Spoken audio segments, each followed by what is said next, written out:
Greetings. Today we delve into a chilling moment in history, a single morning in July of 1945 that transformed a quiet mountain road in Kyushu into a battlefield of fire and fury. This is a story of a convoy carrying vital supplies, unaware that their fate is sealed by a relentless enemy force circling above. But what if I told you that moments before the attack, the Japanese convoy believed the early dawn and mountain fog would shield them from destruction?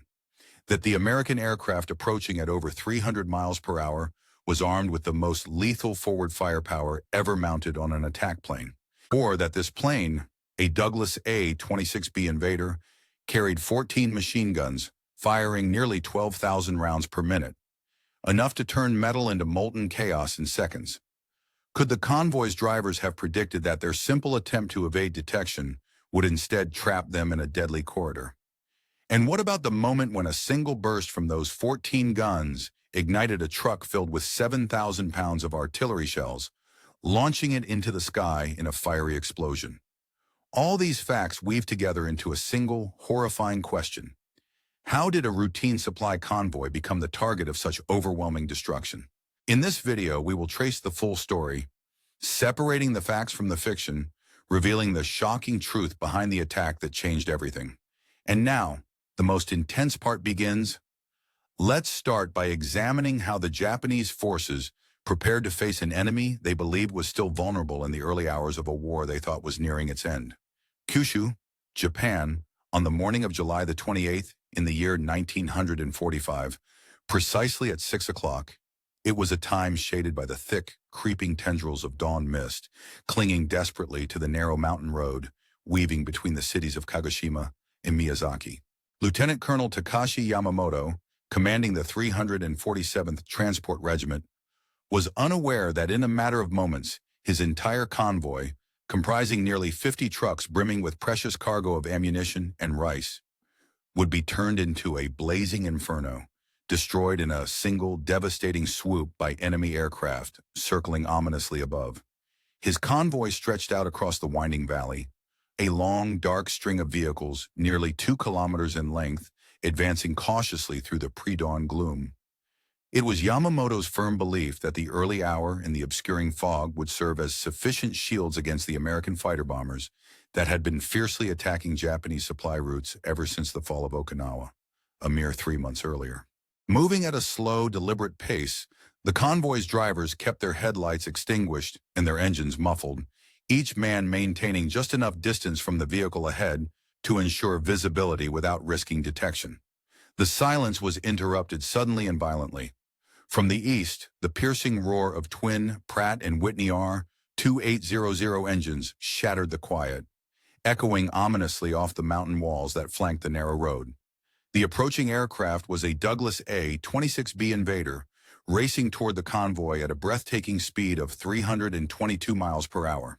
This formidable aircraft belonged to the 319th Bombardment Group's 438th Squadron, which had only recently arrived at Makinado Airfield on Okinawa, just a week prior, on the 21st of July, 1945.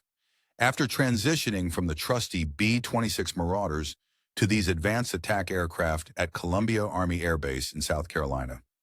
The pilot commanding this lethal assault was Captain James Mitchell, a seasoned aviator from Oklahoma, who had been briefed on the strategic situation. American intelligence had revealed that Japanese supply convoys, seeking to escape the relentless destruction wrought by Allied forces, frequently utilized the mountain roads in southern Kyushu at night and during the early hours, attempting to slip past enemy detection and attack. Yet what set this particular morning apart was not just the timing, but the extraordinary ferocity packed into Mitchell's aircraft. The A-26B Invader was equipped with its most concentrated and lethal forward firepower ever assembled on an American attack aircraft. Its nose was fitted with 8 M250 caliber machine guns, precisely arranged to maximize their destructive potential, each capable of firing at a punishing rate of 750 to 850 rounds per minute.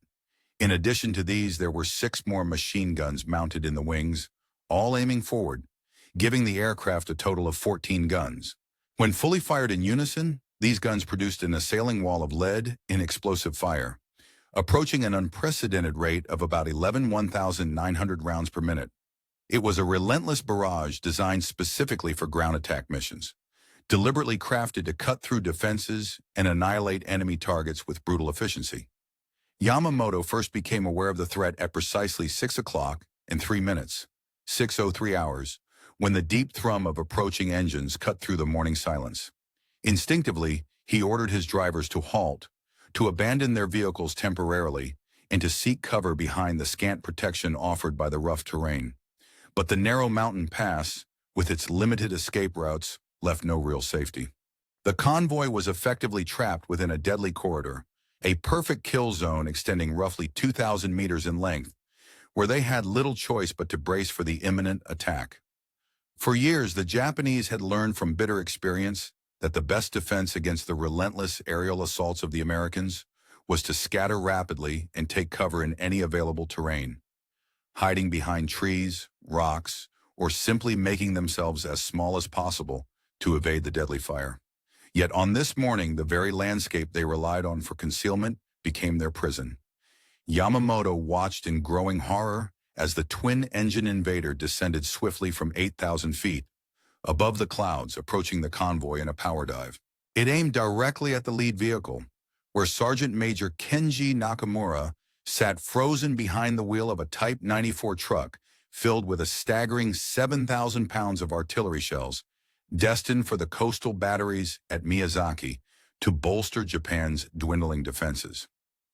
The distinctive design of the A-26B Invader's solid nose was purpose-built for the destructive ground attack role. Crafted meticulously at Douglas Aircraft Company's Long Beach facility, this configuration was optimized to deliver maximum forward firepower. The arrangement of its 8 nose-mounted guns, organized precisely in 4 rows, was calculated to unleash a relentless barrage that could demolish enemy vehicles and defenses positioned awkwardly along the convoy's route. But their rapid detection left the gunners with less than 15 seconds from spotting the incoming threat to unleashing their own barrage. At exactly 6 minutes past 6 in the morning and 30 seconds, Captain Mitchell, targeting his aircraft with precision, activated the control yoke's trigger, setting off a synchronized burst from all his machine guns. In that instant, a total of 14 50 caliber machine guns erupted in unison, firing their armor-piercing incendiary rounds at an astonishing combined rate of nearly 200 rounds per second. The overwhelming volume of fire caused the entire aircraft, a hefty 27,000-pound machine, to shudder violently backward, recoiling from the force of the synchronized discharge. This formidable array of weaponry produced a cone of destruction so intense that no ground target within its reach could hope to survive. Each of the 14 Browning M2 machine guns was loaded with a well-honed mix of ammunition types, including M2 ball projectiles for general purpose, M1 incendiary rounds designed to ignite flammable materials, and M8 armor-piercing incendiary shells capable of penetrating armor while delivering a fiery blast. These ammunitions were linked together in belts, a complex feeding pattern perfected over 3 years of combat operations across the Pacific, ensuring seamless and devastating firepower delivery. Within moments, the bullets streaked down toward the convoy at an incredible speed of around 2,800 feet per second, transforming the air into a deadly rain of projectiles. Sergeant Major Nakamura, stationed at his post, had almost no time to react as the onslaught commenced. In a mere 1.2 seconds, 14 0.50 caliber rounds tore through his truck, igniting the artillery shells stored inside in a cataclysmic explosion. The impact lifted the truck, an estimated 6-ton vehicle, by 15 feet into the air, unleashing a towering column of fire and black smoke that soared 100 yards or nearly 300 feet into the sky.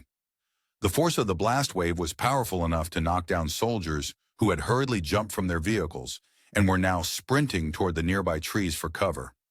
Meanwhile, fragments of hot metal and shrapnel sliced through the next 3 trucks in the convoy, igniting their cargo of rice and ammunition, which exploded in fiery bursts. Private First Class Hiroshi Tanaka, riding in the 4th truck, watched helplessly as the aircraft's muzzle flashes lit up the front instrument panel. An intense and continuous barrage of bright flashes that formed what appeared to be a solid bar of fire stretching across the entire front of the aircraft. The incredible destructive efficiency of the A-26B's firepower, a product of advanced synchronization technology, stemmed from the precise harmonization of all 14 machine guns, carefully bore-sighted to converge at a tactical point on the horizon. This convergence point, established at a distance of 1,000 feet, allowed the guns to fire accurately at a single target area.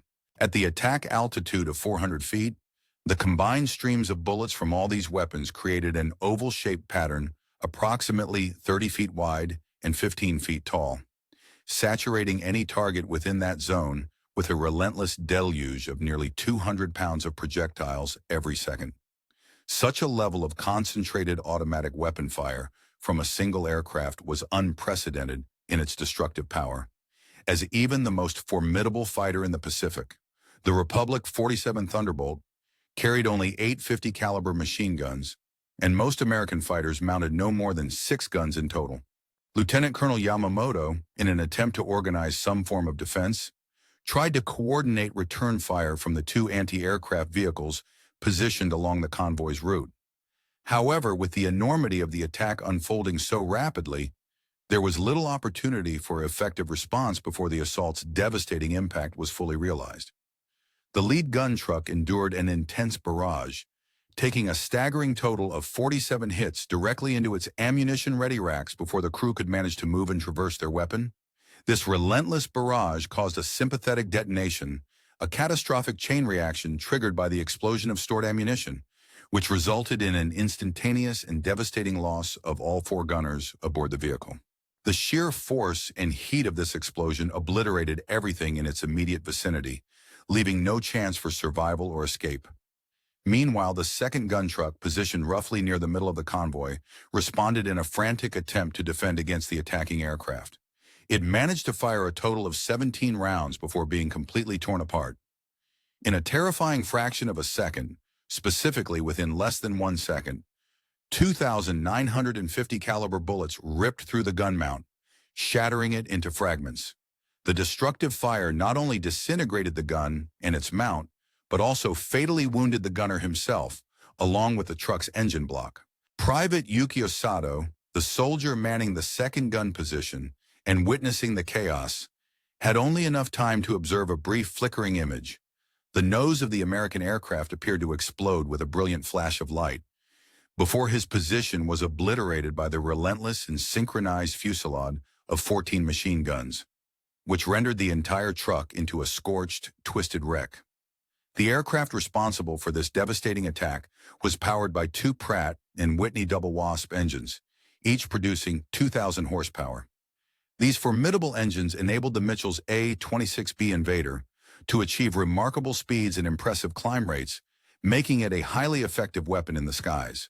The aircraft's agility allowed pilots to carry out what they called one-pass and haul-ass strikes, tactics developed explicitly to reduce exposure to increasingly lethal Japanese anti-aircraft fire.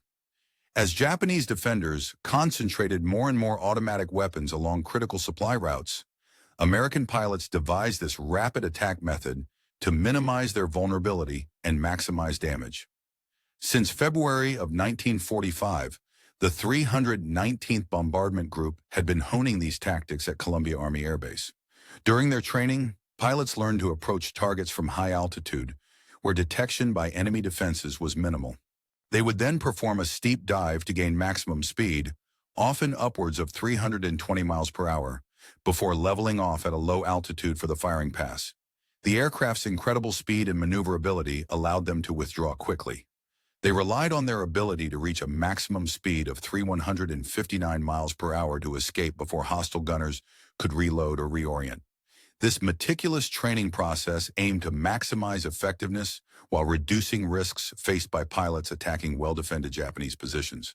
As Mitchell's aircraft thundered in over the convoy, flying at roughly 400 feet altitude and exceeding 320 miles per hour, Second Lieutenant Robert Thompson, Mitchell's navigator and gun loader, observed through the side windows with a mixture of awe and grim determination. He watched as the entire Japanese column appeared to disintegrate under the concentrated, relentless firepower directed from the aircraft. The invader carried a massive ammunition load, 6,000 rounds, which could sustain continuous firing for approximately 30 seconds. While pilots typically fired in short bursts lasting 3 to 5 seconds to prevent overheating and preserve the gun barrel's integrity, Mitchell defied this convention during this attack. He held down the trigger for about 4.7 seconds, unleashing roughly 930 rounds of ammunition. The effect on the targeted mountain road was dramatic, a river of fire and twisted metal. The ground beneath the attack site was transformed into a blazing inferno, a vivid and destructive spectacle that Thompson would later describe as a torrent of flames and shattered steel flowing down the mountain slope. The relentless fusillade turned the convoy into a scene from hell, a chaos of destruction that left the area unrecognizable. Far below, Corporal Masaru Watanabe was driving the 12th truck in the convoy when the attack struck. He had just enough time to scramble from the cab before the truck was hit by a barrage of 21,150 caliber rounds.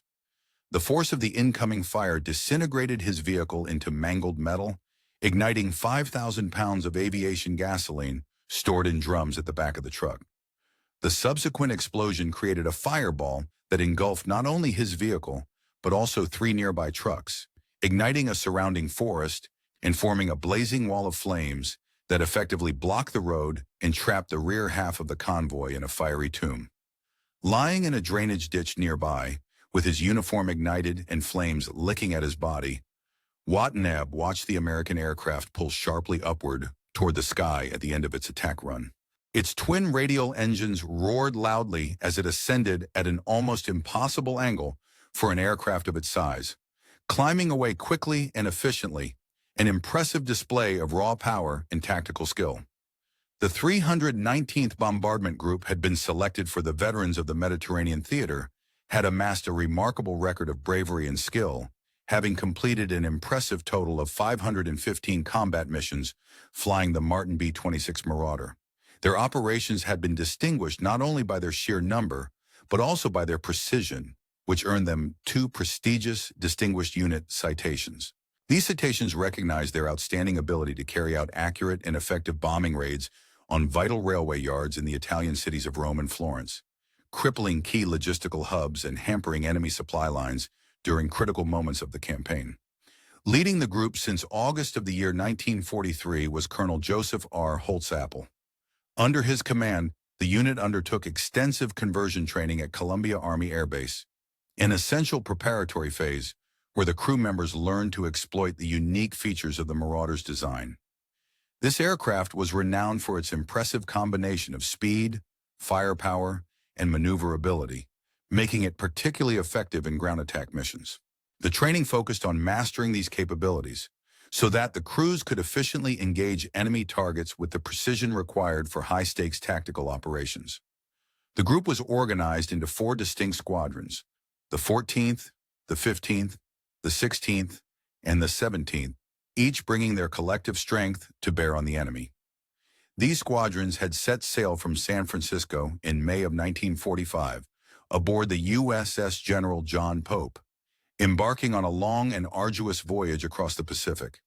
Their arrival at Okinawa in early July coincided with a critical buildup of forces in preparation for Operation Olympic, the planned invasion of Japan's mainland. This offensive aimed to bring about the end of the war through a decisive ground campaign, and the presence of these units was vital to the overall strategic effort. Just as the invasion preparations were reaching their peak, Lieutenant Colonel Yamamoto found himself amidst chaos, wounded and disoriented. Bleeding from multiple shrapnel wounds and partially deafened by the relentless explosions, he strained to assess the damage around him. Through the smoke and flames, he tried to determine the number of surviving vehicles in his convoy. Out of the 47 trucks that had entered a narrow mountain pass, only 8 remained operational. The rest either burned utterly or had been abandoned due to severe damage. Tragically, the toll on human life was even more grim. 143 soldiers had been killed outright, and an additional 87 wounded. The convoy's critical cargo, ammunition, fuel, and food, had been almost entirely destroyed, severely impacting the logistical supply chain essential for continued operations. The destructive power of American aircraft was vividly demonstrated when a single A-26B invader, armed with 14 fixed forward firing. 50 caliber machine guns unleashed a devastating barrage. In a mere 4.7 seconds of concentrated fire, this assault effectively annihilated an entire Japanese transport regiment. The psychological impact of such attacks on Japanese forces was profound and far-reaching. Major General Toshiro Nagai, then commanding the 57th Division stationed in southern Kyushu, documented in his diary on July 29, 1945, how the enemy's new attack aircraft, with their heavy forward-firing guns, had made daylight movement impossible for the Japanese military. He noted that they were systematically destroying Japan's coastal defense supply lines, a direct result of the American air superiority that had dominated since 1943. The arrival and deployment of the A-26B Invader represented a significant leap in ground attack capability, one which Japanese forces were entirely unprepared to counter. Its technical superiority was rooted largely in its armament, notably the formidable 50 caliber machine guns, which had become the standard weapon on American aircraft during the Second World War. These guns fired projectiles weighing roughly 1.7 ounces at a muzzle velocity of about 2,900 feet per second, delivering approximately 13,000 foot-pounds of kinetic energy upon impact. The armor-piercing incendiary rounds had the ability to penetrate 1 inch of face-hardened steel at distances up to 500 yards, while the incendiary rounds could ignite fuel tanks, ammunition caches, and other flammable materials, causing widespread destruction on impact. When all 14 guns fired in a synchronized, concentrated burst, the destructive effect increased exponentially, creating a devastating cone of destruction that could wipe out large enemy formations in seconds. One illustrative example was Captain Mitchell's attack on Lieutenant Colonel Yamamoto's convoy, a strike emblematic of the tactics employed by the 319th Bombardment Group. Between July 16th and August 14th of 1945, this group executed a total of 22 missions targeting Japanese military installations and logistical hubs. Operating primarily from Makinado, their efforts contributed significantly toward weakening Japanese resistance and disrupting their supply chains in the final days of the conflict, symbolizing the technological and tactical advantage that American air power had achieved by that point in the war. During the intense conflict in Okinawa, the formidable A-26B aircraft, operated by the invading forces, executed a series of strategic sorties across the southern regions of Japan and extended its reach as far as mainland China.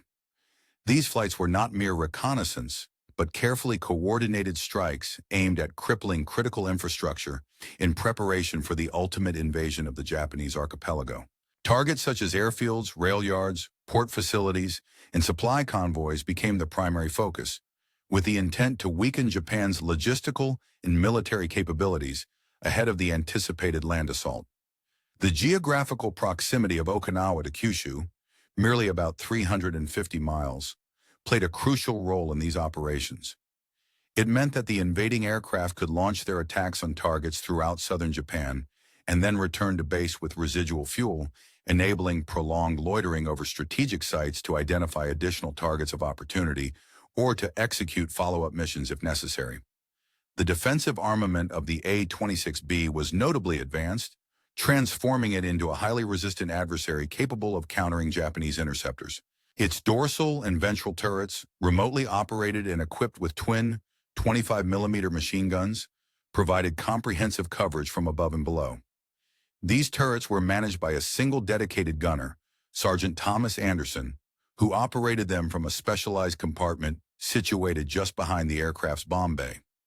Anderson utilized a sophisticated periscope-based sighting system, an innovative piece of technology for its time, allowing precise tracking of targets across the broad defensive sweep of the aircraft's guns.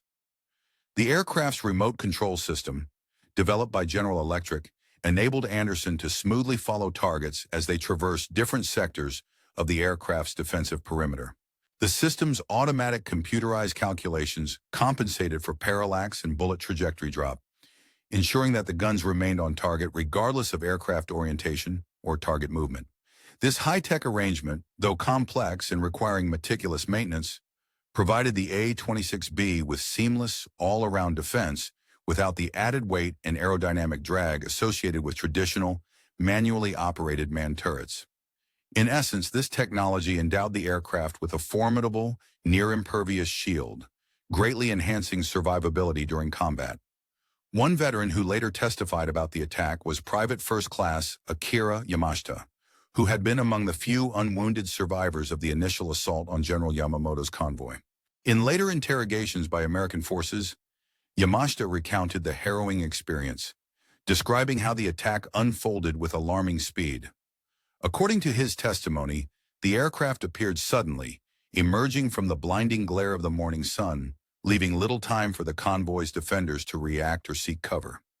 In a matter of moments, the entire front of the convoy was consumed by a series of devastating explosions and raging fires. The noise was unlike anything Yamashita had ever encountered before. An overwhelming, continuous roar that resembled a colossal piece of fabric tearing apart at a relentless pace, rather than a series of individual gunshots. Vehicles flared and disintegrated swiftly under the impact of hundreds of high-velocity bullets, and soldiers who had moments before been alert and prepared were cut down where they stood. The overwhelming firepower of the A-26B, armed with 14 forward-firing guns, was a direct reflection of the fierce lessons learned during 3 years of combat across the Pacific Theater. American pilots had discovered that Japanese vehicles and fortifications were often more robust and better fortified than initial intelligence estimates suggested. While traditional mediums, such as the standard six-gun fighters like the Republic P-51, Mustang, or Grumman F-6F Hellcat, could effectively destroy soft targets like lightly armored vehicles or suppress anti-aircraft positions, they often required multiple passes to threaten more hardened or reinforced structures. In contrast, the A-26B's daunting array of 14 guns wielded a firepower equivalent to roughly 2.25 times that of a typical six-gun fighter, delivering a concentrated, destructive barrage in a single pass. This capability significantly increased the probability of quickly neutralizing the target, reducing the aircraft's exposure to retaliatory fire and thus enhancing mission survivability. The morning following the attack on Yamamoto's convoy, Japanese engineers from the 54th Independent Engineer Regiment were dispatched to begin clearing the wreckage and undertaking repairs to the damaged roadway. Lieutenant Kesso Tanaka, who commanded this engineer detachment, provided detailed reports on the extensive destruction and the ongoing efforts to restore the transportation infrastructure. The destruction wrought by the attack was so overwhelming and thoroughly devastating that no individual vehicles could be distinguished amidst the wreckage. Instead, the scene was one of a tangled mass of trucks fused together by the intense heat generated from burning fuel and detonating ammunition. The very surface of the road had been transformed by numerous explosions, creating cratered depressions from the blasts, and it bore countless pockmarks and gouges inflicted by thousands of .50 caliber bullets fired during the assault. This extensive damage rendered the roadway unusable until comprehensive repairs could be carried out, a task that would require significant effort and time. Yet more troubling to the Japanese, Tanaka observed that the precision, timing, and meticulous coordination of the attack indicated a high level of intelligence and detailed knowledge about Japanese convoy routes and schedules. It was as if the attackers had an almost prescient understanding of their movements, allowing them to strike with devastating accuracy. By July of the year 1945, American signals intelligence had advanced considerably, providing an increasingly detailed picture of Japanese military activities. Intercepted radio communications from Japanese units offered valuable insights, while aerial reconnaissance from specialized F-13 photo reconnaissance variants of the formidable B-29 Superfortress supplied high-altitude photographs that revealed troop positions, supply depots, and movement routes with remarkable clarity. Additionally, intelligence obtained from guerrilla fighters operating in the Philippines and China complemented and enriched the overall understanding of Japanese military operations. All these separate sources of information coalesced into a comprehensive, almost real-time map of Japanese military movements and logistical operations, significantly enhancing the planning and execution of Allied attacks. The intelligence officer of the 319th Bombardment Group, Major William Harrison, kept meticulous, up-to-date maps detailing Japanese supply routes across Kyushu. These maps were regularly revised on a daily basis, incorporating fresh intelligence updates from the headquarters of the 7th Air Force. This detailed and current information allowed American strategists to forecast with a high degree of certainty exactly when and where Japanese convoys would be most susceptible to attack. Such precise predictions enabled the Allies to concentrate their efforts and maximize the effectiveness of their bombing campaigns against critical logistical targets. In the 3 weeks leading up to Japan's surrender, the tactical advantages offered by the American A-26B Invader aircraft became increasingly apparent to all who observed their performance.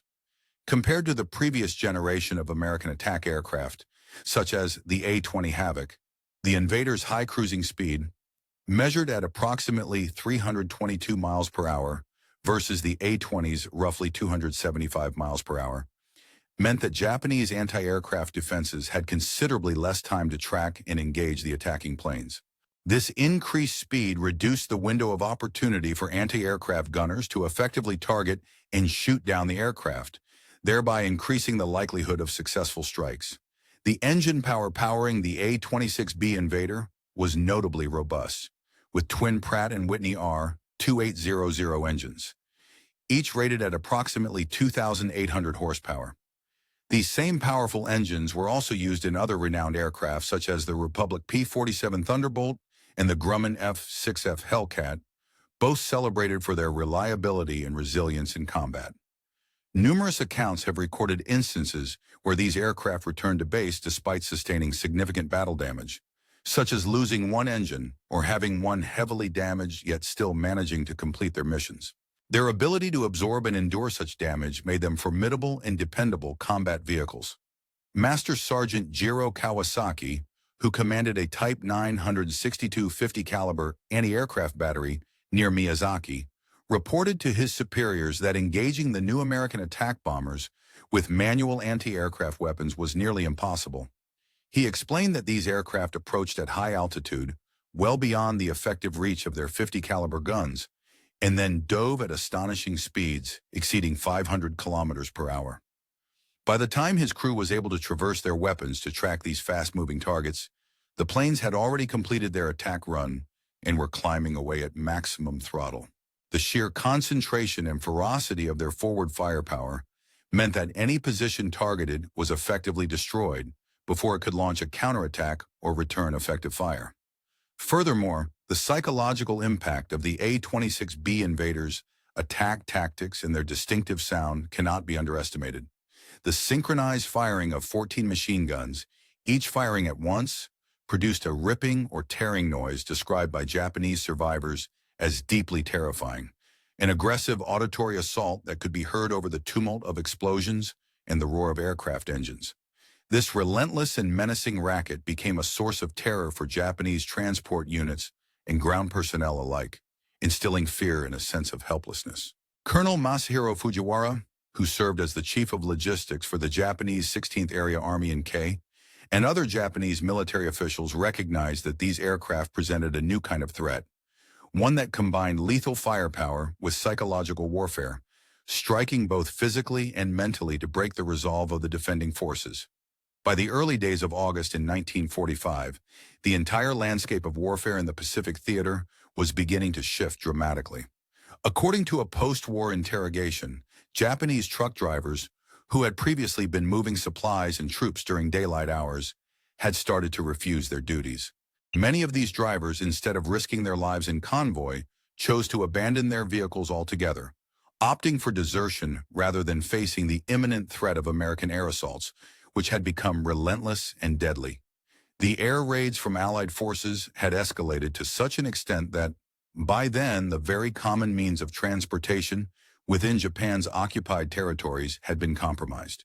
The fear of death was so pervasive that these truck drivers, crucial to logistical support, preferred to flee rather than face the certainty of annihilation. On August the 9th in the year 1945, a historic and profoundly impactful event unfolded in the skies above Nagasaki, Japan. Crews from the United States Army's 319th Bombardment Group, the same units that had been engaged in strategic bombing missions, witnessed something that would be etched into the annals of human history for eternity. As they returned from a bombing raid over Kanoya Airfield in southern Kyushu, they observed an extraordinary phenomenon, a colossal atomic cloud ascending skyward from the city of Nagasaki. The sight was astonishing and beyond any prior experience, a towering plume rising ominously into the atmosphere. One of the pilots, Captain Mitchell, who was flying his 23rd combat mission in the Pacific Theater, later recounted with vivid clarity the moment they saw this unprecedented creation. His squadron was at an altitude of approximately 12,000 feet when they first glimpsed the enormous cloud billowing northwestward. The cloud appeared to reach an astonishing height, perhaps around 40,000 feet, and continued to grow higher as it ascended skyward. At that time, the crew and witnesses had no understanding of what they were observing, only recognizing that it was unlike anything they had encountered before. That cloud marked the destructive power of the atomic bomb dropped on Nagasaki, a weapon so immense in its energy release that it changed the course of history. This event, the detonation over Nagasaki, was one of the final acts in the long and devastating saga of World War II. Just 6 days after witnessing this planetary-scale event, the atomic blast and its fearful aftermath, Japan publicly announced its surrender on August 15, 1945, effectively bringing the global conflict to a close.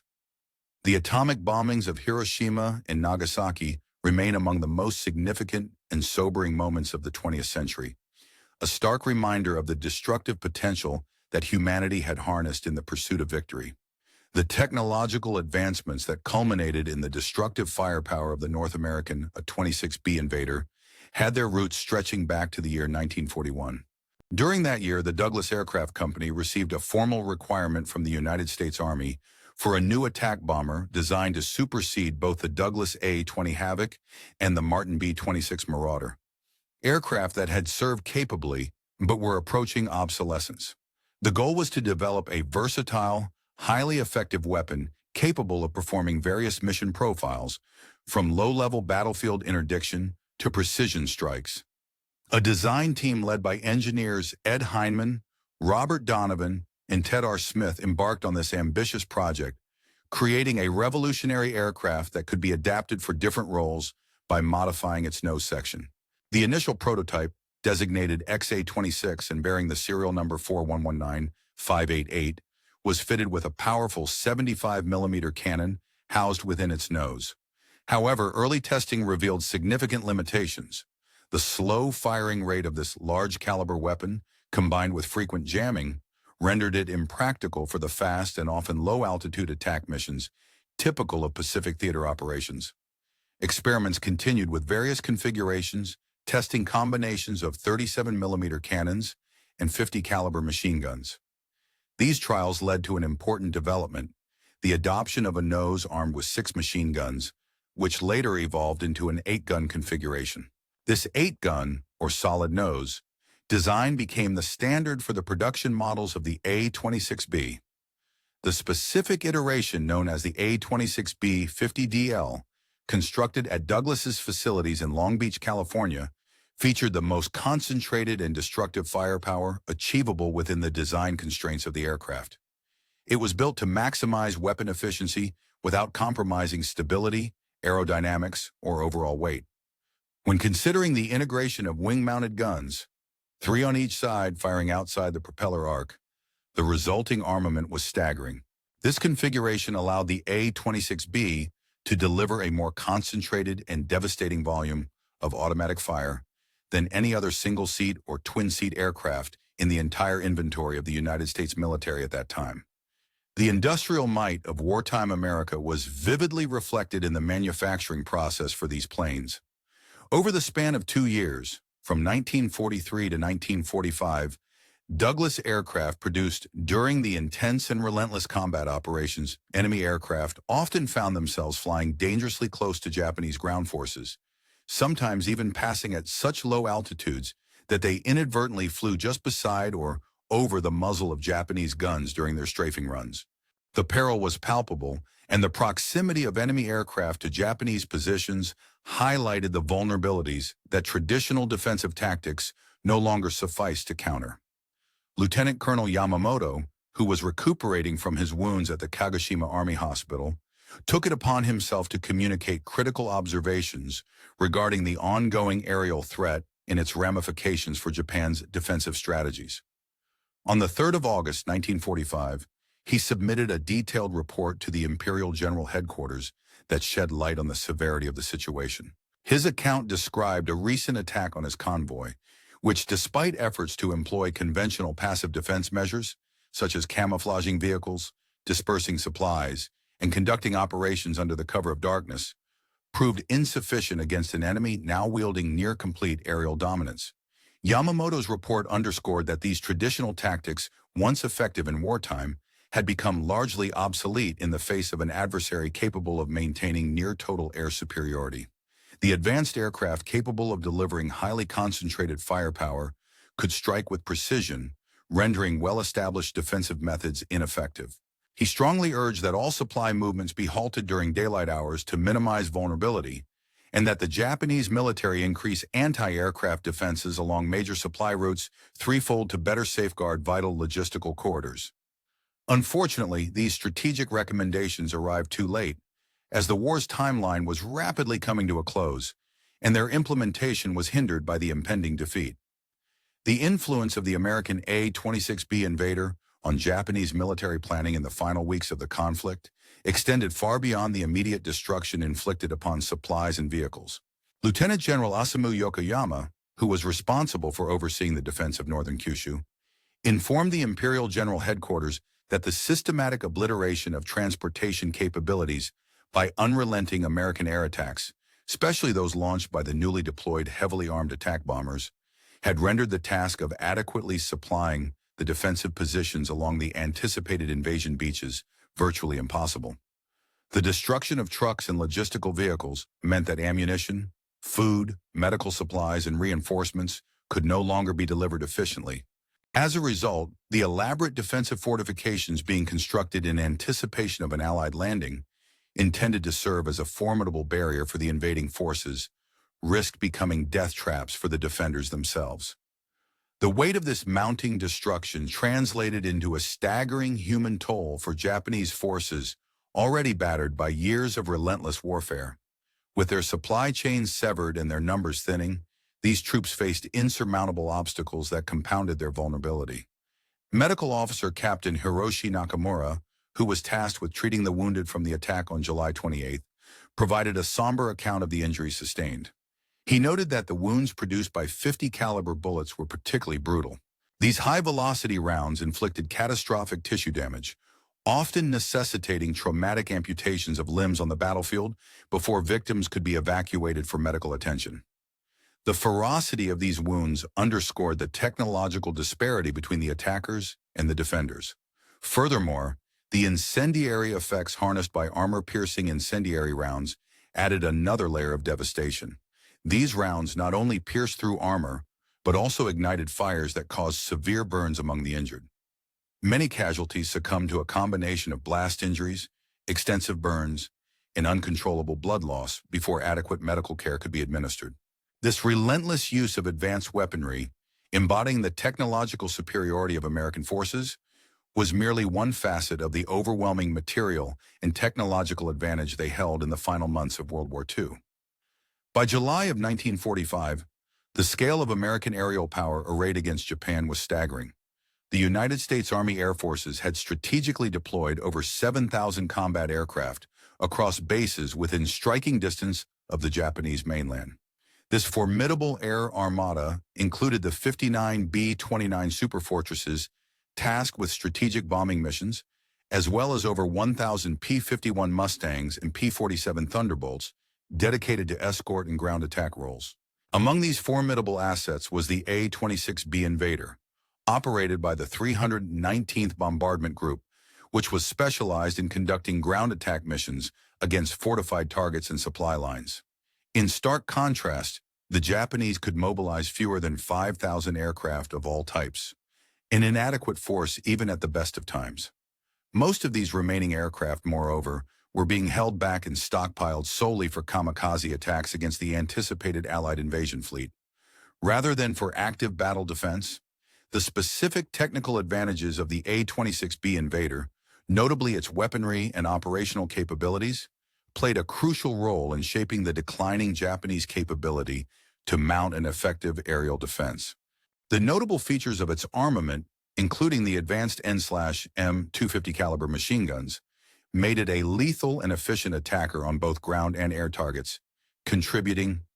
The formidable offensive capabilities of the 26B aircraft were meticulously engineered to maximize its destruction potential, especially in terms of its concentrated forward firepower. This was achieved through a combination of a high rate of fire, extraordinary reliability, and the strategic deployment of specialized ammunition tailored for various destructive purposes. Such a configuration allowed the aircraft to be a deadly predator in combat, able to adapt its firepower depending on the target it faced. On the standard armament front, the aircraft was equipped with the M2 ball round, a versatile projectile capable of penetrating light armor and piercing the skin of aircraft at ranges exceeding 1,000 yards. This demonstrated its effectiveness at long distances, offering the pilot and crew the flexibility to engage targets before they could retaliate. Complementing this was the M1 incendiary round, a specialized munition containing a small amount of incendiary compound. Upon impact, this round ignited instantly, setting fire to combustible materials such as fuel tanks, ammunition depots, and other flammable structures, thus delivering a secondary blow through fire and heat. Additionally, the aircraft carried the M8 armor-piercing incendiary round, which represented a significant leap in tactical versatility. This round combined the penetrating power of a hardened steel core, capable of breaching light armor and reinforced surfaces, with an incendiary element designed to cause fires and secondary damage once the initial penetration was achieved. The synergy of these munition types significantly enhanced the aircraft's ability to neutralize various targets, from lightly armored vehicles to vital supply caches. Within the aircraft, the duties of ensuring that each mission's ammunition feeds remained uninterrupted fell to specific crew members, notably the 2nd Lieutenant Thompson Mitchell's navigator and gunloader. Their primary responsibility was to verify that the extensive collection of ammunition feeds located in the nose section was free of jams and blockages, a task crucial for maintaining a continuous and reliable firing capability during combat. The nose guns, consisting of 8 M2 machine guns mounted in the forward section, each drew from individual ammunition boxes containing 400 rounds. These rounds were linked in belts, and as firing occurred, spent cases and links were expelled through dedicated chutes located at the bottom of the nose compartment, ensuring a clear and functioning feed system. Managing the routing of the 8 ammunition belts through the tight confines of the nose section, while ensuring proper alignment and preventing potential jams, necessitated careful engineering and ongoing maintenance. The confined space presented challenges, as the feeds had to be meticulously routed to prevent misfires and jams during high-stress combat conditions. Ground crews assigned to the 319th Bombardment Group's 438th Squadron typically dedicated around 4 hours to prepare each A-26B aircraft for a mission. A significant portion of this time was spent on meticulously loading ammunition and conducting thorough checks of the gun systems to ensure they functioned flawlessly in the heat and stress of combat. While offensive firepower was the primary focus of the A-26B, its defensive capabilities played a critical role in survival during missions. Sergeant Anderson, the dedicated gunner aboard Mitchell's aircraft, operated both dorsal and ventral turrets through an advanced periscope control system. This innovative system allowed smooth switching between turrets as targets moved from the upper to the lower hemispheres of the aircraft, giving Anderson a comprehensive field of fire. Each turret was equipped with 2 M250 caliber machine guns, each loaded with 250 rounds, thus providing a cohesive defensive umbrella that covered all angles of attack. Although during their 3 weeks of combat operations over enemy territory, encounters with Japanese fighters were relatively rare, the presence of the turrets added an intimidating layer of protection. The continuous defensive fire from all guns, bearing a total of 14 forward-firing weapons, compelled any intercepting fighters to approach from the front, where they faced the full fury of the aircraft's formidable gun array, making effective attack attempts exceedingly perilous. Maintaining the intricate and complex weapon systems of the A-26B to remain operational in the challenging environmental conditions faced on Okinawa in the summer of 1945, tested the skills and dedication of the ground crews of the 319th Bombardment Group.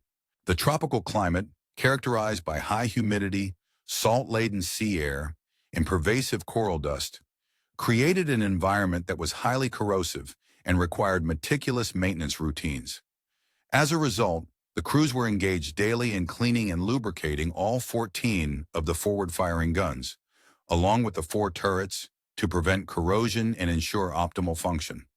To meet these demanding maintenance standards, Chief Master Sergeant Ronald Patterson, who led the armament section of the 438 Squadron, instituted a rigorous schedule. Every 5 missions or 50 flight hours, whichever came first, each gun was to be disassembled completely, cleaned thoroughly, and tested by firing.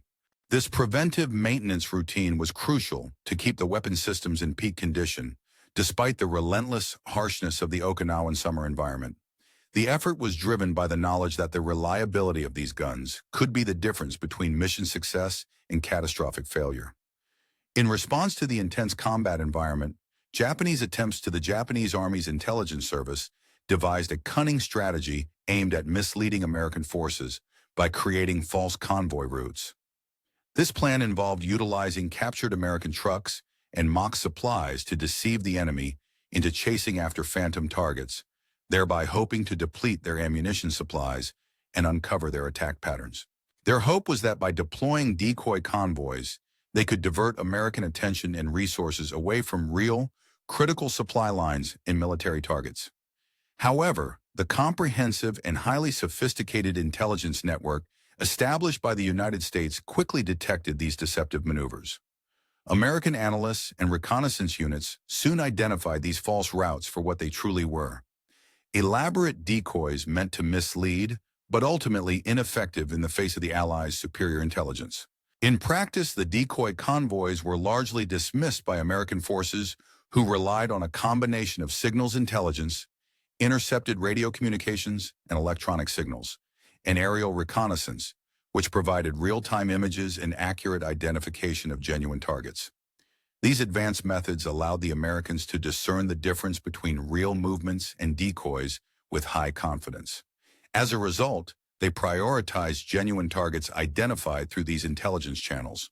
During this period, the 319th Bombardment Group, equipped with the innovative A-26B Invader aircraft, conducted a series of strategic missions that, although limited in duration, lasting just over 3 weeks of intense combat, played a crucial role in crippling Japanese logistical operations in southern Kyushu.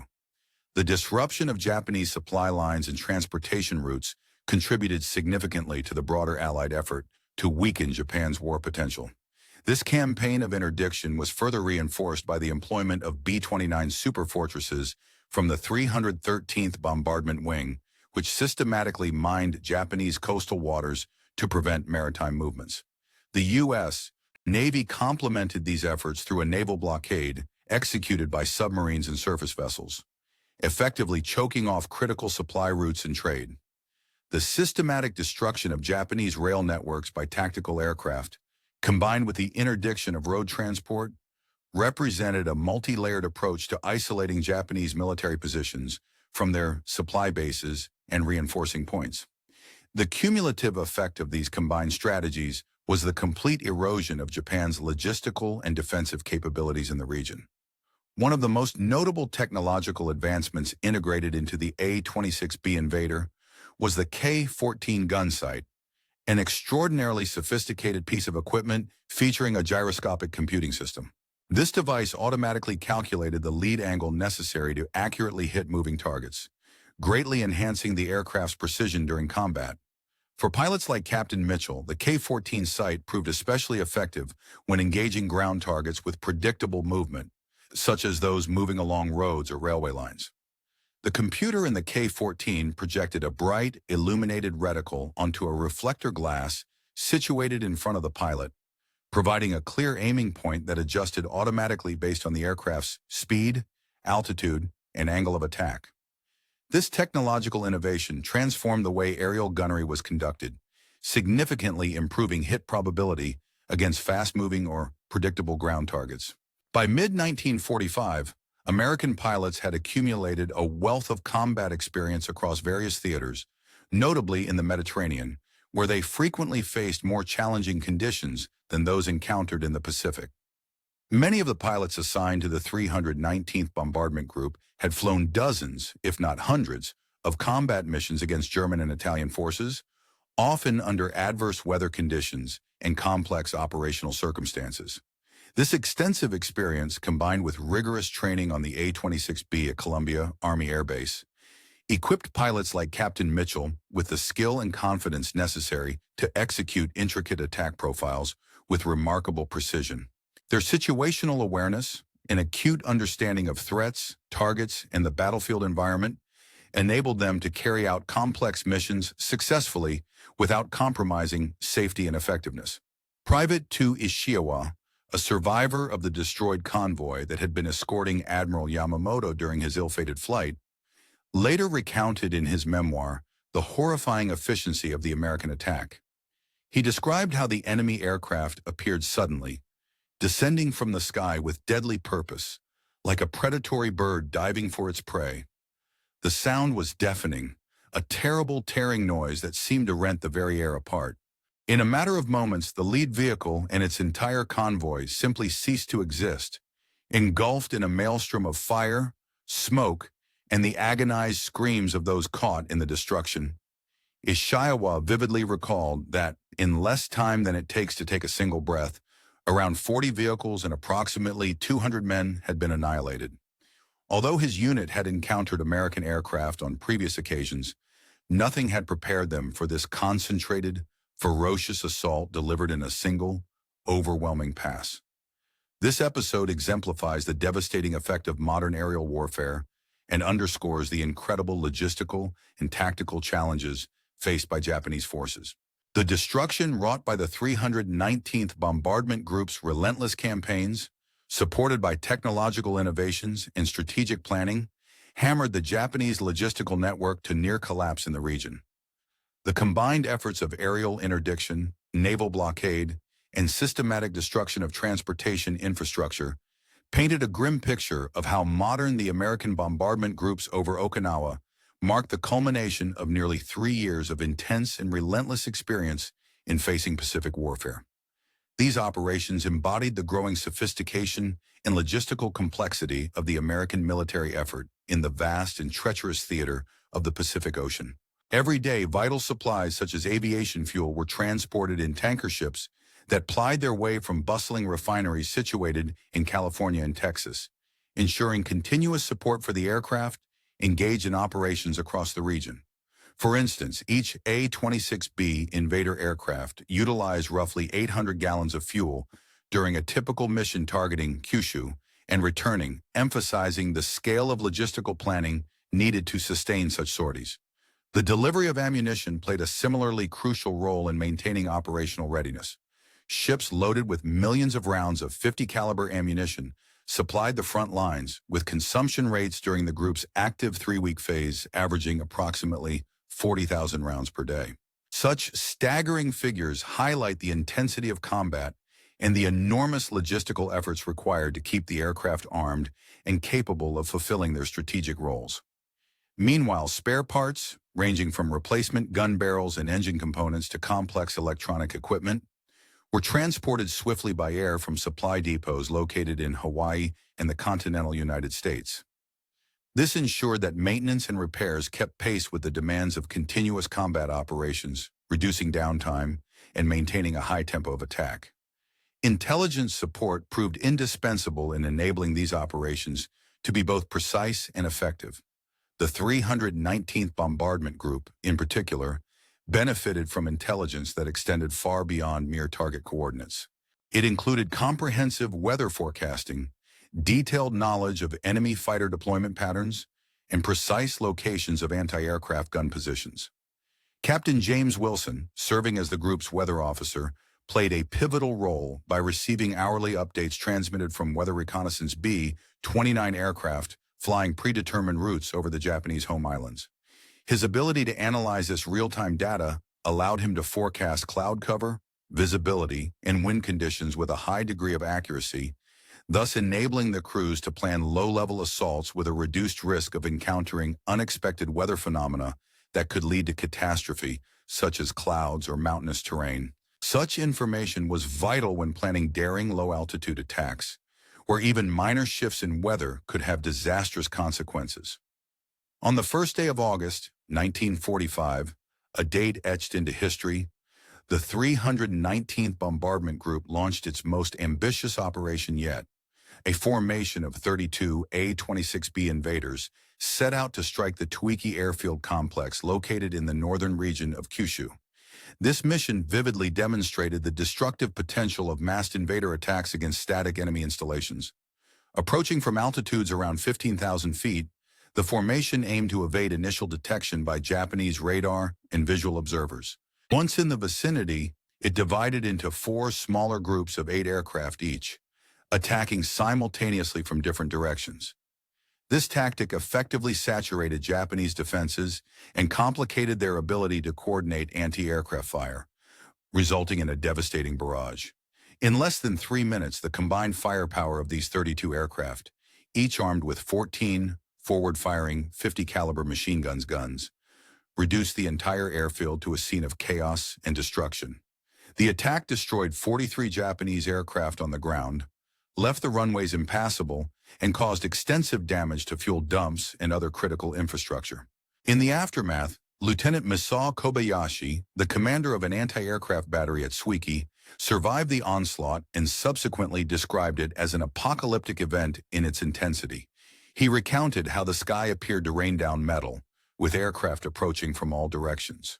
The nose sections of the planes erupted with continuous flashes from multiple gunfire bursts, accompanied by a deafening roar that drowned out the explosions of burning planes and fuel. Kobayashi vividly remembered how ineffective their 25mm anti-aircraft guns were against such high speeds and overwhelming firepower. They could manage perhaps 30 rounds before their position was obliterated by salvos from at least 3 attacking aircraft. He narrowly survived by being thrown into a drainage ditch following an explosion nearby. The psychological toll of these relentless attacks on Japanese morale by the end of August 1945 cannot be overstated. The sustained pressure severely undermined the will of the Japanese military and civilian populations alike. In his post-war memoirs, Colonel Saburo Hayashi, who served on the staff of the Japanese 16th Area Army, reflected on the impact of American aerial assaults. He described how the frequency and ferocity of these bombardments imbued the skies over Japan with a sense of relentless menace, stripping away hope and eroding the enemy's capacity to continue resistance. The cumulative effect of these air campaigns, combined with the destruction wrought on the ground and the overwhelming psychological strain, contributed significantly to hastening the conclusion of hostilities in the Pacific Theater. The introduction of the latest American attack bombers, armed with multiple forward-facing guns, served as definitive evidence that our defenses could no longer withstand the overwhelming material superiority of the United States. These aircraft, symbols of technological dominance, were a stark reminder that the balance of power had shifted decisively. Our soldiers, already exhausted and debilitated by relentless malnutrition and relentless disease, found their dwindling morale further shattered upon witnessing entire convoys obliterated within seconds by a single aircraft. Such sights were not just destructive, but demoralizing, eroding what little fighting spirit remained in the troops who had once held hope of resistance. In the months leading up to this realization, the very thought of surrender was almost unthinkable, an idea that, until recently, would have seemed to betray the unwavering resolve that had once characterized our troops. Yet with each passing day, the formidable new aircraft, the American A-26B Invader, demonstrated capabilities that went well beyond its impressive array of weapons. It was not merely its formidable armament that made it such a deadly adversary. Rather, the aircraft's design incorporated extensive features aimed at resilience and survivability. The structure of the A-26B was carefully engineered to endure significant battlefield damage, incorporating redundant control systems that allowed it to continue functioning even when compromised. Its fuel tanks were self-sealing, designed to prevent catastrophic fires in the event of a hit, thereby increasing the chances of both pilot safety and aircraft recovery. The crew compartment itself was armored, offering crucial protection for its occupants. The pilot, seated securely behind a formidable 64-pound armor plate, was shielded against bullets fired from 50-caliber weapons. For added protection, the aircraft featured armored glass windows that could withstand shell fragments and debris, providing soldiers with a vital safeguard during intense dogfights and ground attack runs. The twin-engine configuration of the A-26B was another strategic advantage. In cases where one engine was damaged or incapacitated, the aircraft retained the ability to return safely to its base on the remaining power source. This resilience frequently proved life-saving, allowing crews to survive otherwise catastrophic damage. Amidst the harsh and primitive conditions at Maconato Airfield, Maintenance Sergeant Carl Peterson of the 438th Squadron recorded the countless difficulties faced in keeping these formidable aircraft operational. His detailed diary painted a vivid picture of the relentless struggle. Coral dust, prevalent in the environment, infiltrated every crevice and mechanism, especially the guns crucial to the aircraft's ground attack role. Every day, the crew was compelled to strip, clean, and meticulously service each gun, sometimes performing this task twice in a single day if missions had been numerous. The humidity in the region accelerated the corrosion of exposed metal parts, forcing the maintenance crews to act quickly and creatively. Canvas shelters, improvised and jury-rigged to shield the aircraft from the relentless tropical climate, provided some measure of protection, yet the battle to preserve these planes was unending. The maintenance personnel understood that each hour spent in flight was preceded by dozens of hours of painstaking work, yet many outsiders failed to grasp the immense effort required for each sortie. Despite the primitive conditions, the A-26B was equipped with cutting-edge technology for the year 1945. Its radar and electronic systems, considered advanced at the time, played a crucial role in mission success. The aircraft was fitted with an N/APN-1 radar altimeter, which offered precise altitude measurements during low-level attacks, essential for maintaining the correct attack profile and avoiding obstacles. The SCR-522 VHF radio allowed secure communication links between aircraft and ground control, ensuring coordinated operations during complex missions. Meanwhile, the SCR-695 friend-or-foe transponder was instrumental in preventing friendly fire incidents amid the crowded skies over Okinawa in southern Japan. The intelligence officer of the 319th Bombardment Group, Major Harrison, pioneered innovative methods for assessing bomb damage, utilizing the K-17 aerial cameras installed within some A-26Bs. These cameras, automatically triggered whenever the guns fired, captured detailed visual records of each attack. This imagery enabled analysts to evaluate the effectiveness of different attack strategies, ammunition types, and target vulnerabilities. The film documentation of Mitchell's attack on Yamamoto's convoy vividly demonstrated the devastating impact of concentrated 50-caliber fire. Soft-skinned vehicles disintegrated in moments, with individual frames capturing trucks exploding as the barrage of hundreds of rounds tore through their structures. The human element of this brutal aerial conflict in the summer of 1945 extended beyond those in the cockpits and trenches. It involved countless personnel, ground crews, intelligence analysts, and support staff, whose efforts sustained the operational capabilities of the air war effort. They endured the hardships of an intense and unforgiving campaign, knowing their work was instrumental in shaping the outcome of a conflict that stretched across vast distances and challenged every notion of technological and human endurance. During the harsh days of World War II, countless innocent Japanese civilians found themselves caught directly in the destructive path of American military campaigns. Those who managed to survive the relentless onslaught often carried scars, both physical and psychological, from encounters with the advanced machinery of war. One such survivor was Mrs. Akiko Tanaka, a humble farmer's wife residing near a mountain pass, an area that became infamous after Yamamoto's convoy was decimated. She vividly recalled the overwhelming cacophony that accompanied the attack, a deafening, continuous roar, reminiscent of thunder that refused to cease for what felt like an eternity. As the explosions erupted and the flames engulfed the forest, her memories were forever etched with the chaos that ensued. The fire raged uncontrollably for 3 days, transforming the landscape into a hellish inferno, while the acrid smell of death and burnt flesh lingered in the air for weeks afterward. Villagers and villagers' families scoured the scorched earth, discovering bodies scattered across vast expanses, many so badly burned that identification became impossible. The older residents of the region described the aftermath as if demonic forces from the depths of hell had been unleashed upon their homeland, unleashing destruction and suffering at a scale previously unimaginable. Meanwhile, on the Allied side, the story of technological progress was equally dramatic.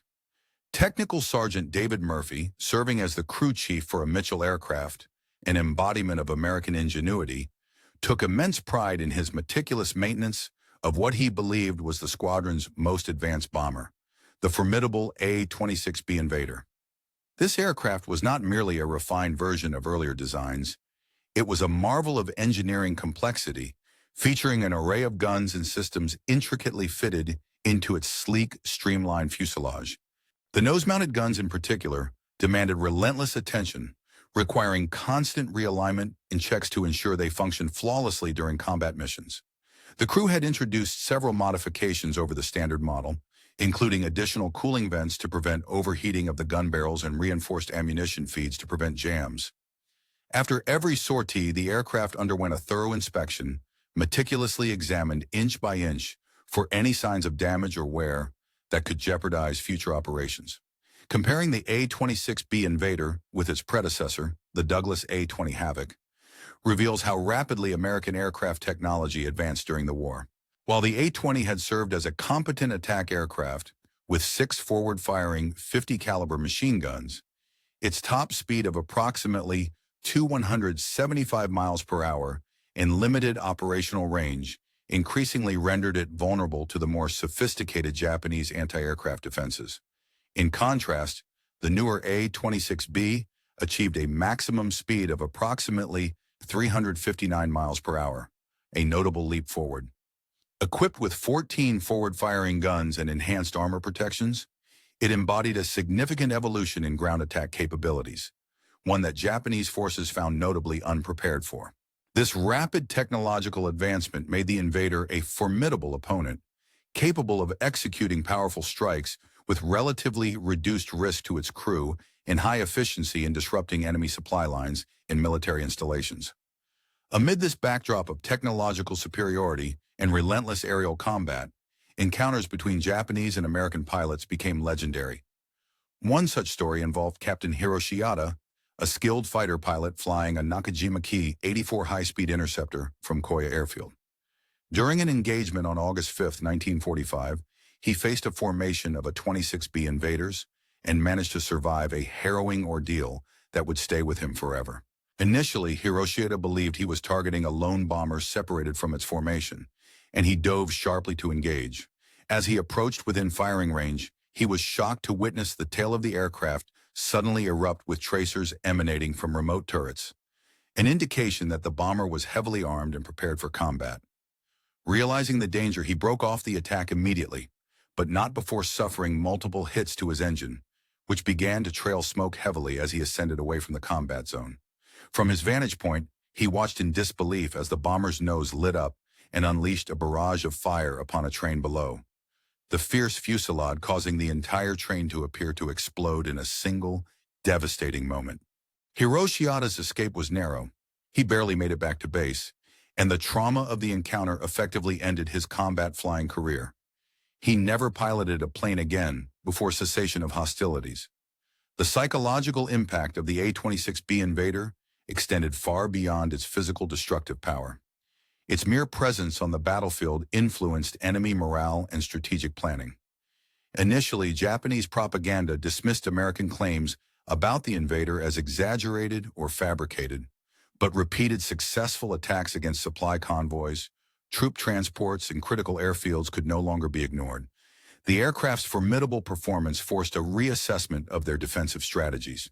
This shift in perception was underscored by a broadcast from Radio Tokyo on August 8, 1945, which issued a stark warning to Japanese and further exacerbating the already shaky morale of the troops, which was fragile to begin with, especially considering the relentless hardships they endured throughout the campaign.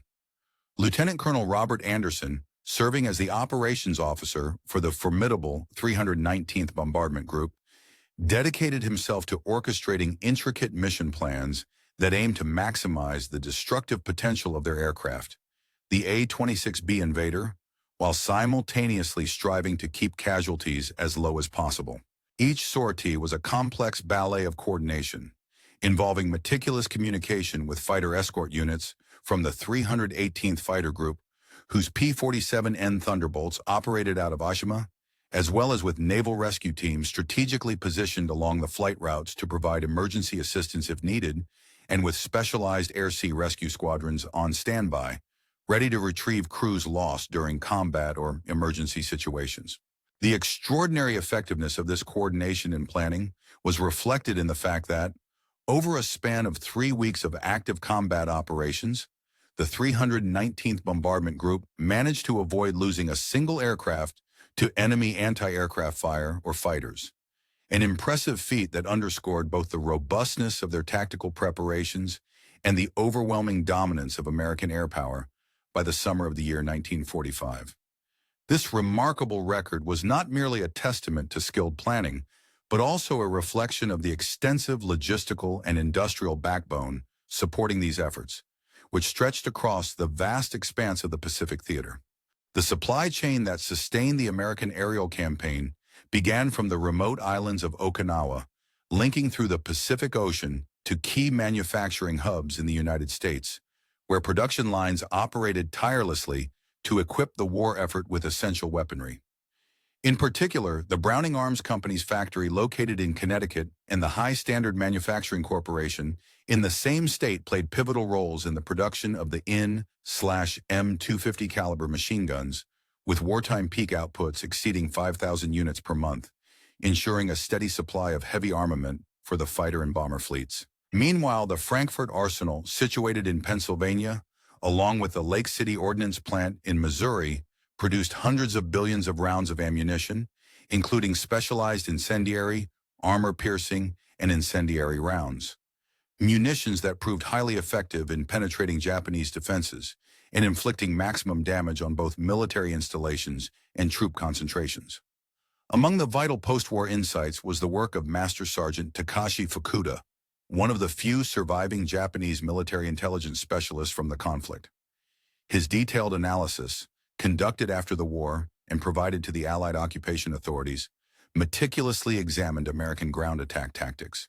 Fukuda's report identified the A-26B Invader as the logical and most advanced culmination of American tactical aviation strategy. He described it as a versatile aircraft that combined formidable firepower, achieved through its array of guns and bombs with high speed and increased survivability, capabilities that allowed it to destroy various ground targets with a minimal risk of loss for its crews. Fukuda's assessment concluded that Japan's inability to develop effective countermeasures against such aircraft, especially their heavily armed variants like the A-26B, played a crucial role in the rapid deterioration of Japanese logistical capabilities during the final months of the war. The inability to effectively defend against these fast, well-armed attack planes was a significant factor in crippling Japanese supply lines and war infrastructure, hastening the inevitable collapse.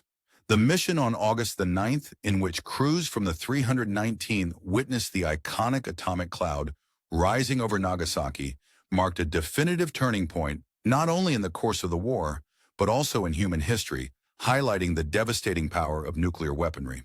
Captain Mitchell, who had just returned from a sortie attacking the Kanoya airfield, later reflected on the surreal experience of witnessing the atomic bomb's mushroom cloud. He recounted, "We had just finished strafing some Japanese fighters on the ground when an enormous cloud appeared to the northwest.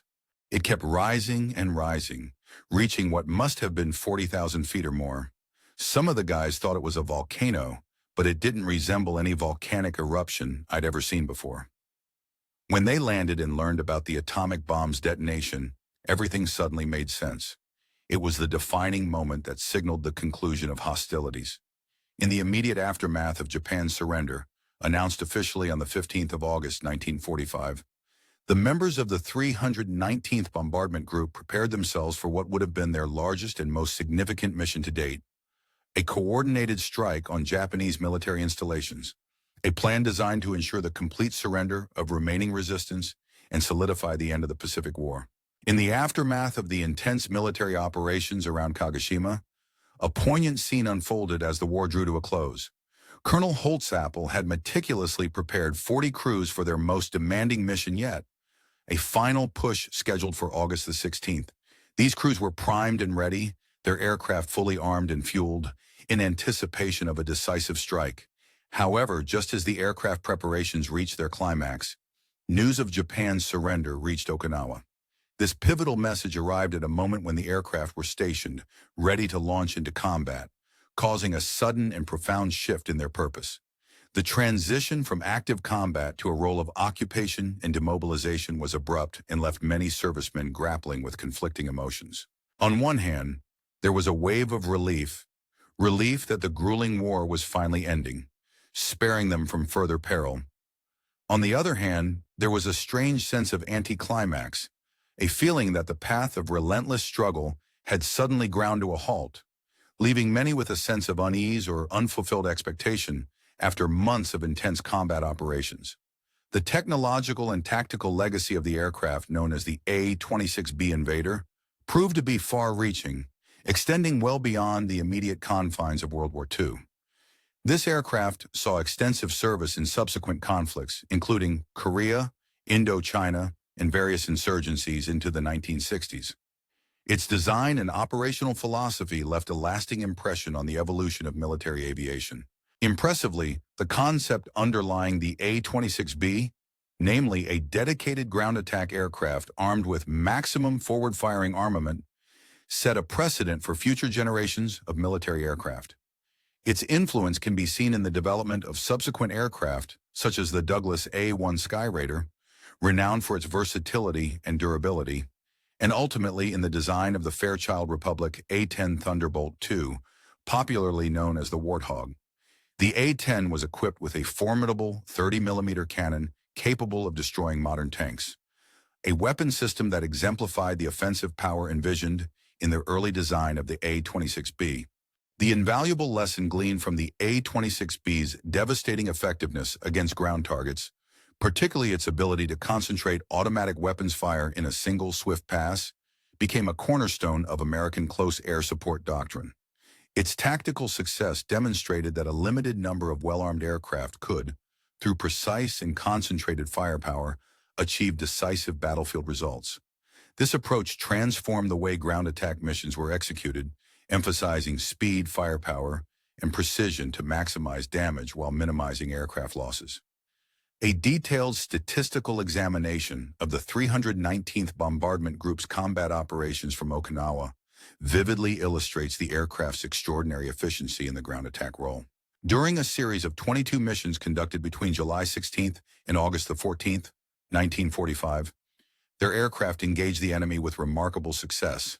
The group's mission outcomes included the destruction or severe damage of approximately 412 vehicles, including numerous trucks, jeeps, and other ground transport, 63 locomotives that served as vital railway engines, nearly 391 railway cars, 43 airplanes parked on the ground, along with various military installations and infrastructure.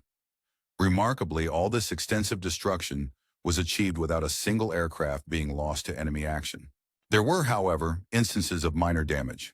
3 A-26Bs sustained superficial hits from anti-aircraft fire, and one aircraft experienced an engine failure that led to an emergency landing on Ishima Island. The enduring significance of the A-26B was underscored by the post-war testimony of Lieutenant General Masakazu Kawabe, who commanded the Air General Army responsible for defending Japan from American aerial assaults. He acknowledged that the deployment of the A-26B Invader late in the war marked a profound turning point. They represented a qualitative leap forward in ground attack capability that Japanese forces were entirely unprepared to counter. The limitations of existing anti-aircraft defenses became glaringly apparent. Existing systems, already inadequate against larger fighters and heavy bombers, proved utterly useless against aircraft like the A-26B, capable of striking at high speed with concentrated automatic weapon fire. This new breed of aircraft could accomplish what previously required an entire squadron, dramatically increasing the destructive power and effectiveness of air support. Coupled with the Allies' control of the skies, their complete air superiority, and their ample supplies of ammunition and fuel, these advanced attack bombers rendered daylight movement by Japanese ground forces almost suicidal, effectively neutralizing their defensive capabilities. The personal stories of those who flew and maintained the A-26Bs offer a vivid human dimension to the narrative of technological dominance. Among them was Second Lieutenant Thompson Mitchell, whose navigator documented each mission meticulously in a detailed diary that survived the war's chaos. One entry from July the 28th, 1945, remains particularly illustrative. Hit a convoy in the mountains this morning. The destruction was complete. Counted over 40 burning vehicles after our pass. Such records provide a direct from the forward guns of our aircraft.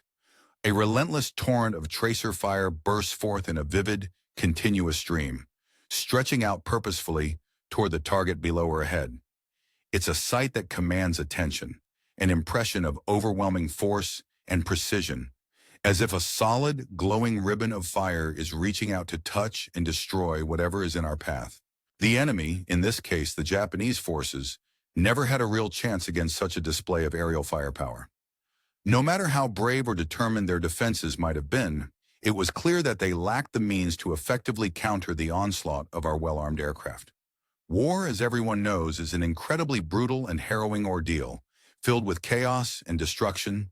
Yet in this particular theater of combat, we could take some solace in the fact that the technological and tactical advantages we wielded were giving us an upper hand, perhaps even more than we were taking in return. Operating from the newly seized Japanese airfield at Makinado presented its own set of formidable challenges for the ground crews of the 319th Bombardment Group. These issues went beyond the mechanical intricacies of the aircraft itself, the A-26B Invader, and extended into the logistical complexities involved in maintaining effective operations from a base that had only recently fallen into Allied hands. The coral runways, vital for takeoffs and landings, although serviceable enough for our needs, introduced a unique problem. The abrasive nature of the coral material spewed cloud after cloud of gritty dust into the air each time aircraft roared down the runway at high speed. This dust didn't just hang in the air. It actively shortened engine life by clogging filters and accelerating wear on vital components. To combat this, our maintenance crews were forced to replace filters with alarming frequency, working tirelessly amid the constant dust storms that enveloped the airfield. Water, vital for cooling the aircraft engines during ground operations, was in notoriously short supply. It required an elaborate system of pipes, tanks, and pumps, an intricate recycling operation that tried to conserve this precious resource at every turn. Electric power, essential for maintenance tasks, was supplied by portable generators that chugged away relentlessly, their relentless noise adding an extra layer of cacophony to the already noisy environment of the operational airfield. Every task was a balancing act, demanding ingenuity and endurance from the ground crews in the face of seemingly unending logistical hurdles. Among the personnel trying to defend the airfield from aerial attacks was Private First Class Kenji Morimoto, who had survived the onslaught of anti-aircraft fire on numerous occasions.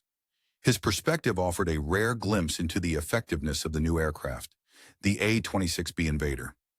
Kenji recounted that for years they had been training specifically to intercept and shoot down American planes, yet nothing in their experience had prepared them for the blistering speed and formidable firepower of these modern bombers. He described how these aircraft appeared suddenly in the sky, conducting steep dives from high altitude at speeds far beyond the reach of their anti-aircraft guns. Their nose-mounted guns unleashed a relentless wall of fire, obliterating everything in sight before the Japanese gunners could even acquire a proper target. Kenji vividly remembered one ordeal when he was manning a battery of 6 guns. After a single strafing pass by an invader, he was the only survivor. The others had either been knocked out or had fled in the face of the terrifying assault. The psychological toll on the defenders was profound. The mere appearance of these aircraft often caused many gunners to panic or lose their composure, abandoning their positions in fear or disarray. Such moments played a significant role in the broader strategic narrative of the 319th Bombardment Group during July and August of 1945, a period marked by preparations for Operation Olympic, America's planned invasion of Kyushu scheduled for early November of the same year. Military planners anticipated that this invasion could result in staggering casualties, exceeding 1 million American soldiers falling in combat, with Japanese military and civilian casualties reaching into the millions. The destruction wrought by aircraft like the A-26B Invader was therefore integral to their strategy, serving to systematically weaken Japan's logistical and transportation infrastructure. The goal was to isolate their defenses, sabotage supply routes, and erode their ability to reinforce and resupply their forces. These measures aimed to reduce the number of American casualties during the amphibious landings and subsequent ground combat, though at a tremendous human cost on all sides. Sergeant Anderson, who served as a gunner aboard Captain Mitchell's aircraft, had his own unique vantage point during these combat operations. His position controlling the remote turrets provided him with a different understanding of the aircraft's combat capabilities. The turret system, though initially challenging to master due to its periscope controls, soon became second nature. With practice, he could smoothly track targets from the top to the bottom of the field of view, making him confident in their defenses. During these missions, encounters with enemy fighters were rare. Supporting the production of the A-26B Invader symbolized the height of American manufacturing prowess during the wartime era, reflecting a remarkable feat of industrial effort and technological ingenuity. The Douglas Aircraft Company's sprawling Long Beach facility reached its peak operational capacity with a workforce exceeding 40,000 dedicated employees. These workers operated tirelessly, often working in 3 continuous shifts around the clock to satisfy the relentless demand for aircraft during intense periods of the conflict. The assembly line designed for the A-26B was a marvel of efficiency and precision, stretching nearly 1/4 mile in length. This expansive line was carefully organized into specialized stations, each dedicated to specific tasks such as installing engines, mounting armaments, wiring electronics, and integrating control systems, ensuring that every aircraft met rigorous standards of quality and performance. To guarantee that only the finest aircraft reached combat units, a rigorous system of quality control inspections was employed. Inspectors meticulously examined each rivet, wire, and component, scrutinizing every detail to confirm that the aircraft adhered to the strict standards necessary for survival and effectiveness in hostile environments. These quality assurance measures were crucial as they directly impacted the aircraft's ability to withstand the dangers of combat missions. In the broader context of wartime analysis, Colonel Tetsuo Yamamoto, a high-ranking staff officer at the Imperial General Headquarters, distinct from the convoy commander, conducted a detailed post-war examination of the effects of American air assaults on Japanese defenses. His report highlighted the profound impact of systematic Allied bombing campaigns, particularly emphasizing the destruction wrought by newly introduced heavily armed attack bombers during the summer of 1945. The relentless aerial bombardments severely compromised Japan's infrastructure, especially its transportation networks, which were vital for mobility and logistical support. This strategic destruction rendered Japanese defensive plans in the region of Katugo virtually unviable. Without the capacity to mobilize reserves, replenish ammunition, or transport supplies efficiently, Japan's formidable beach defenses risked becoming isolated and overwhelmed. The concentrated aerial firepower embodied by aircraft like the A-26B Invader was capable of annihilating what had taken months of effort and resources to construct in mere minutes. This rapid destruction underscored the overwhelming superiority of American technological and military might during the final phases of the war. The sophistication of the A-26B extended prominently into its communications and navigation systems, which played a crucial role during complex operations. The aircraft was equipped with a STR-269 radio compass, enabling pilots to navigate accurately by homing in on radio beacons, even under adverse weather conditions that would previously hinder or halt navigation. Additionally, the aircraft utilized the BC-453 high-frequency receiver, facilitating long-range communications with base operations located at distant locations such as Okinawa. These technological features ensured that crews remained connected and coordinated, vital during intensive missions. Despite the noisy, turbulent environment inside the cockpit, disturbed by roaring engines, gunfire, and rushing airflow, the aircraft's interphone system allowed the three crew members to communicate effectively. While primitive by modern standards, these systems of 1945 represented the cutting edge of military communication technology at the time. They provided a significant operational advantage, enabling the crew to coordinate tactics, share critical information quickly, and respond efficiently during combat situations. Among the Japanese forces, Flight Sergeant Yoshio Ito, one of the rare Japanese fighter pilots who managed to successfully engage an A-26B invader and survive, recounted his harrowing encounter on August the 11th, 1945.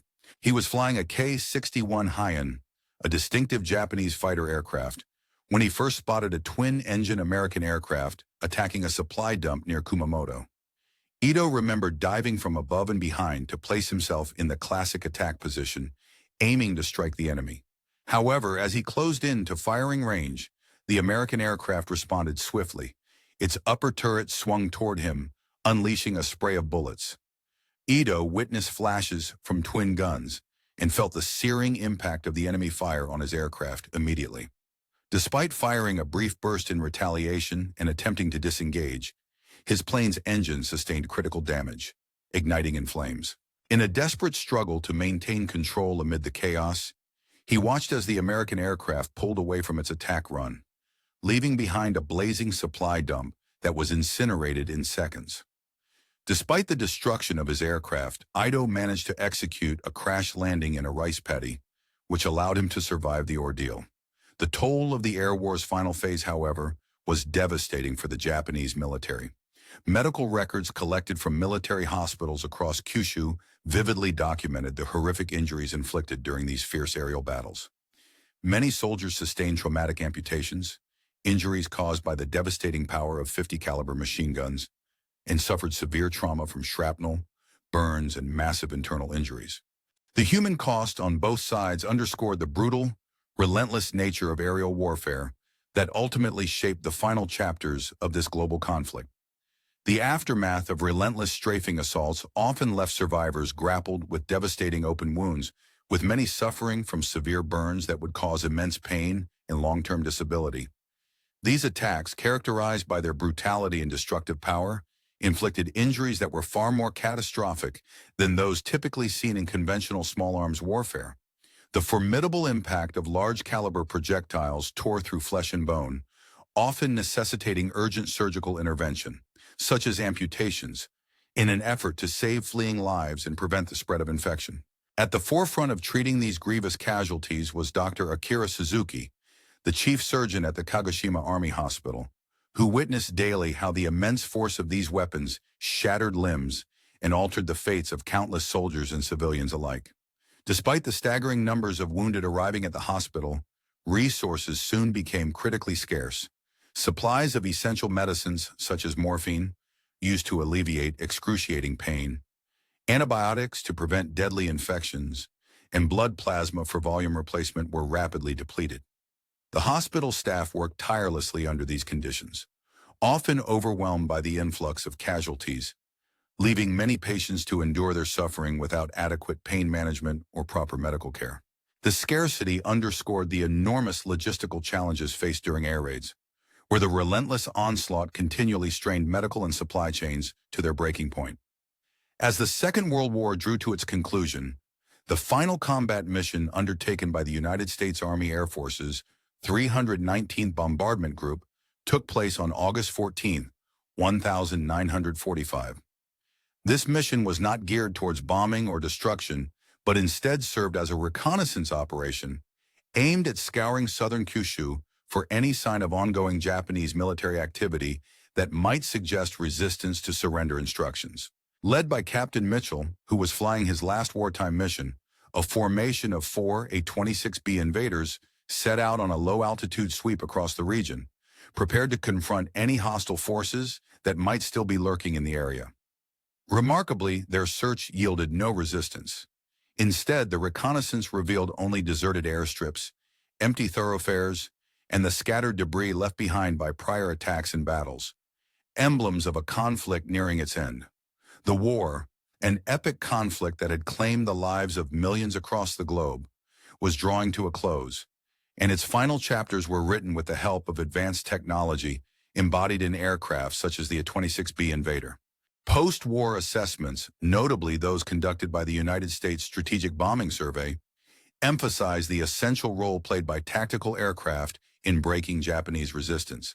Specifically, the survey highlighted how interdiction of ground transportation, the systematic targeting and destruction of vehicles and train lines, was crucial to hastening Japan's surrender. Aircraft equipped with a formidable array of forward-firing weapons, including the A-26B's numerous 12.7mm caliber machine guns, proved to be especially effective in decimating convoys and railway traffic with impressive efficiency. This concentrated and precise firepower enabled a single aircraft to fire a barrage of bullets through a critical target in just one pass, greatly reducing the aircraft's exposure to enemy anti-aircraft fire and lowering the risks faced by crew members. Such tactics not only maximize destructive output, but also conserve valuable aircraft and personnel resources, symbolizing a significant evolution in aerial assault strategies. This lesson in firepower and operational efficiency would leave a lasting imprint on American military aviation doctrines for decades to come, shaping future tactics and aircraft design considerations. The destruction of the convoy commanded by Lieutenant Colonel Yamamoto exemplified the profound impact of such tactics. The annihilation of this logistical convoy, comprising 47 trucks obliterated in a mere 4.7 seconds, was more than just the loss of vehicles. It was a strategic blow that crippled Japan's ability to sustain its military efforts. Systematic disruption of Japan's supply lines forced its commanders to make agonizing decisions, whether to allocate scarce resources to defend vulnerable coastal areas against potential invasions, or to maintain reserves and defenses in interior regions, which would become increasingly difficult as logistics deteriorated. Without reliable transportation, Japanese military operations ground to a halt. The inability to move men, equipment, and supplies effectively rendered the Japanese forces immobile and vulnerable to American advances, dramatically diminishing their capacity to respond to new assaults or reinforce critical positions. The devastating effect of that single burst, firing from an A-26B's 14 guns, was emblematic of how technological superiority could decisively influence the course of the conflict. The destruction of those trucks not only symbolized a tactical victory, but also marked the collapse of Japan's logistical backbone, which was vital to its war endeavors. Meanwhile, from an external perspective, Squadron Leader Frank Mitchell of the Royal Air Force, who was attached as an observer to the 319th Bombardment Group, provided valuable insights on American ground attack tactics. Recognizing the extraordinary firepower of the A-26B Invader, he remarked that its concentrated firepower was unmatched, even when compared to European aircraft in service at that time. Mitchell recalled that the formidable firepower of the American aircraft was nothing short of astonishing, sharply focused, and delivered with exceptional precision. The United States' tactical doctrine favored overwhelming firepower, dispatched in a swift, decisive strike, a strategy that not only reduced aircraft losses, but also maximized the destruction of enemy targets. This approach proved so effective that it served as a guiding example, which the British Royal Air Force later adopted and integrated into their own operational frameworks, tailoring their tactics to emulate the success of the American methodology. The technological advancements exemplified by the A-26B Invader during the summer months of 1945 represented far more than mere engineering ingenuity or industrial might. They symbolized the culmination of extensive combat experience gained over 3 intense years in the Pacific Theater. American forces had, time and again, learned through hard-earned lessons the critical importance of speed, overwhelming firepower, and survivability, elements essential for successful ground attack roles. Each design improvement, ranging from the introduction of a higher canopy that offered enhanced visibility to the integration of synchronized 14-gun armament, directly addressed the deficiencies identified in previous combat encounters. This meticulous iterative process resulted in an aircraft that was perfectly optimized for its primary mission, neutralizing Japanese ground forces with minimal danger to its crew. The aircraft's effectiveness in such roles became especially evident on the historic day of August 15, 1945, when victory was declared and World War II came to an end. On that day, the men of the 319th Bombardment Group gathered at Machinado Airfield, an occasion filled with a mixture of joy and sorrow. They celebrated survival and achievement, but also mourned the comrades lost along the way. Remarkably, throughout their 3 weeks of operations flying the A-26B Invader, the squadron had not suffered a single combat-related fatality, a testament to the aircraft's survivability. However, their earlier campaigns in the Mediterranean had seen the loss of friends and fellow servicemen, underscoring the inherent dangers of wartime aerial combat. The Invader, distinguished by its solid nose bristling with an array of gun barrels, proved to be among the most effective ground attack aircraft employed during the war's final stages. Equipped with 14 forward-firing machine guns, each capable of unleashing destructive volleys, it could obliterate entire columns of Japanese troops in just a single, devastating pass. The story of the A-26B's brief yet impactful combat career in the Pacific serves as a stark reminder of how modern warfare had evolved into an extremely efficient, technology-driven form of conflict. During a mere 22 missions over the course of roughly 3 weeks, a single bombardment group armed with these formidable aircraft inflicted damage and disruption that would have previously, in bygone eras, necessitated vast armies and numerous engagements.